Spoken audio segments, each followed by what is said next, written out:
ప్రార్థన అంటే మన పరలోకపు తండ్రితో మాట్లాడడం. ఎంతోమంది క్రైస్తవులు వారి ప్రార్థనల ద్వారా అందరిని ఆకట్టుకోవాలని అనుకుంటారు. వారు ఎవరికీ అర్థం కాని చక్కటి పదజాలాన్ని ఉపయోగిస్తారు. కానీ ఆ ప్రార్థనలు నిష్ప్రయోజనం అంటాను నేను. కొంతమంది ఒకే ప్రార్థనను మరలా మరలా చేస్తూ ఉంటారు.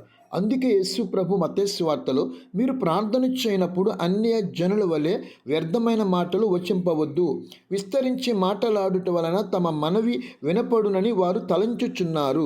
మీరు వారి వలె ఉండకుడి, మీరు మీ తండ్రిని అడుగక మునిపే మీకు అక్కరగా ఉన్నవేవో ఆయనకు తెలియను.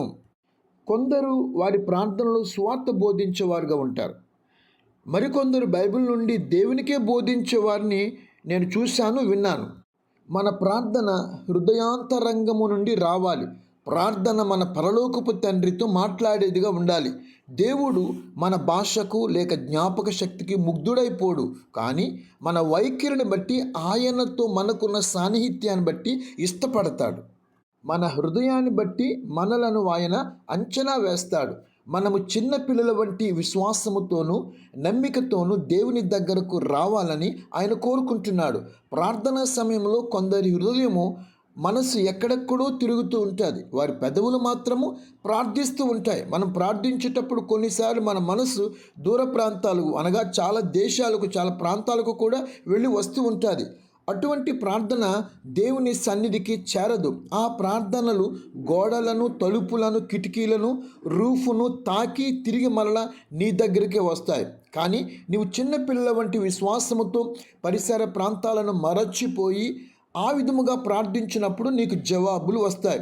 మన పరలోకపు తండ్రి వాత్సల్యత కలిగిన దేవుడు గనుక ఆయన నీ ప్రేమ కావాలని ఆశిస్తున్నాడు. మన పరలోక తండ్రి ప్రేమ కలిగిన దేవుడు గనుక నీ సంపూర్ణ ప్రేమ ఆయనకు కావాలని కోరుకుంటున్నాడు. నీ పూర్ణ హృదయముతోనూ, నీ పూర్ణ ఆత్మతోనూ, నీ పూర్ణ మనస్సుతోనూ నీ దేవుడిని యెహోవాను ప్రేమించాలని మత్తయి సువార్త 22వ అధ్యాయంలో మనము చూస్తాం. ఆయన నిన్ను కోరుచున్నాడు. ఆయన నమ్మదగిన దేవుడు గనుక నీవు నమ్మదగిన వాడిగా ఉండాలని తండ్రి దేవుడు కోరుతున్నాడు. ఆయన పరిశుద్ధుడైన దేవుడు గనుక నీవు కూడా పరిశుద్ధముగా ఆయన సన్నిధికి రావాలని కోరుకుంటున్నాడు. నీ సృష్టికర్త పట్ల నీకున్న ప్రేమ వాత్సల్యతలు నీ ప్రార్థనల ద్వారా, స్తుతించుట ద్వారా, ఆరాధించుట ద్వారా వ్యక్తపరచబడతాయి. ఆయన చేసిన దాన్ని బట్టి కాక ఆయన ఏమై ఉన్నాడో దాన్ని బట్టి మనము ఆయనను ఆరాధించాలి. ఈ సందేశమును విన్న నిన్ను పరిశుద్ధాత్మ దేవుడు దీవించునుగాక. ఈ దినము మీరు చేయుచున్న ప్రతి ఒక్క పనిలో, ప్రతి ఒక్క ప్రయత్నములో ఆయన సన్నిధి మీకు తోడుగా ఉండునుగాక. ఆమేన్.